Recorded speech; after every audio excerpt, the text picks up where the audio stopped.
Okay, welcome back. Just before we get started here quickly, I want to let everyone know I'm making some changes to the series. This is really no longer going to be a full-blown commentary. I'm basically more turning it into a playthrough. Um, you'll notice right away some of the costumes are going to be different. I've upgraded a lot of the mods.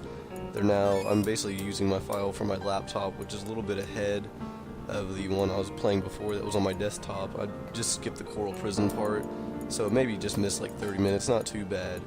But really going to turn this into a walkthrough now. And one of the biggest differences though between these files is I'm using a hardcore mod, so you'll see that the difficulty is a lot higher. There's going to be enemies, even random battles, that can kill me. So I do train a lot off the camera. I turn the camera. I'm not going to record those parts, but I'm going to turn this into a walkthrough. Basically, video by video will be kind of area by area. So yeah, I hope you enjoy the new setup.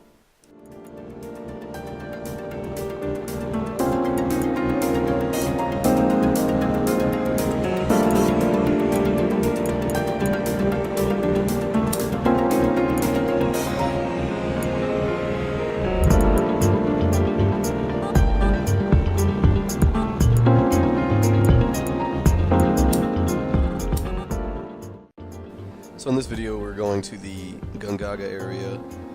It's kind of an optional area right outside of the Gold Saucer. There's really three things that we're going to do here, and one is a fight with the Turks. We're going to defeat them right when we get there.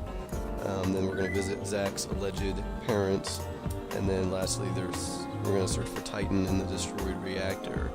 There's a few enemy skills that can be learned here. Well, actually there's only one, which is Aqua Lung, which I can't learn yet because on this hardcore file, the Chimera that uses it can kill me with one hit by using it. But a few other items you can get. There's a Deathblow materia, which is very useful. Also the Titan materia, like we just said, which we'll get at the end. There's an X potion that drops from Rude, and also a white megaphone, which I'll show you where that's at. Other than that, there is a striking staff, but we can't get that either because I think it's also from the Chimera.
So after defeating Reno and Rude, you're going to go all the way left first, all the way left, so left and left, and then you'll find Deathblow there, and then you'll come back a little and go up, and that'll take you into the real Gongaga area, and you'll see where I get the items that are available in the town here.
And I just want to point out one thing I did forget to mention in the intro. There is, in this set of mods that I have, the game is retranslated.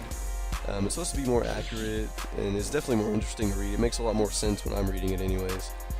But a lot of the names have been kind of retranslated as well. Like you saw Reno's name is spelled with an L, like Lino. And I guess it's more to pronounce or reflect the pronunciation of the Japanese way, because I'm sure they say something like Lino, but and Elena is Urena. So there's just a few minor things like that that once you get used to them, they're not too bad. I actually kind of enjoy it. It's kind of a fresh way to look into the game. But other than that, if there's any other huge things I miss, I'll come back with another clip here.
while I'm fighting this battle, one other thing I'd like to point out is that the way the difficulty is scaled a little bit, items have different properties than they would in the original game. So like, say for instance, for example, I have Tifa wearing a power wrist.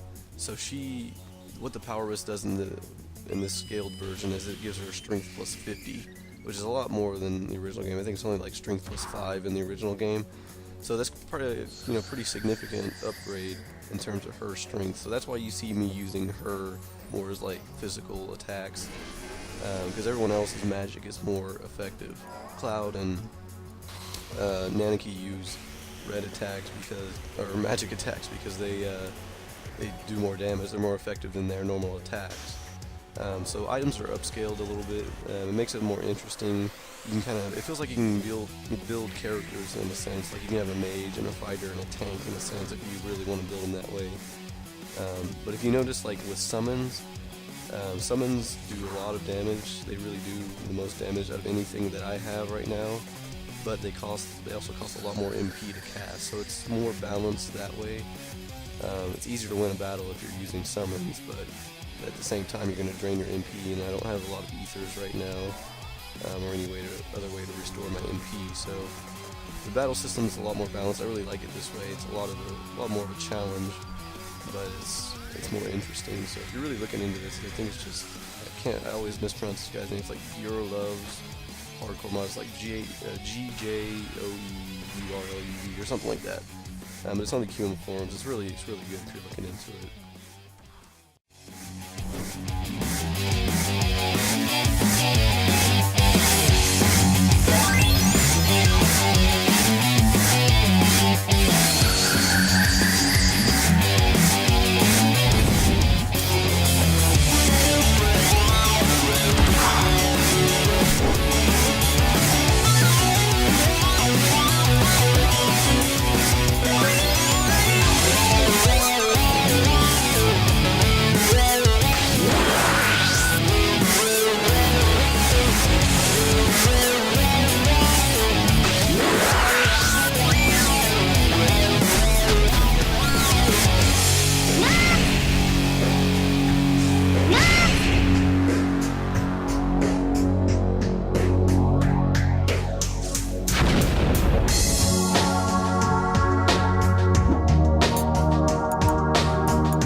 And that's all there is to the Gongaga area.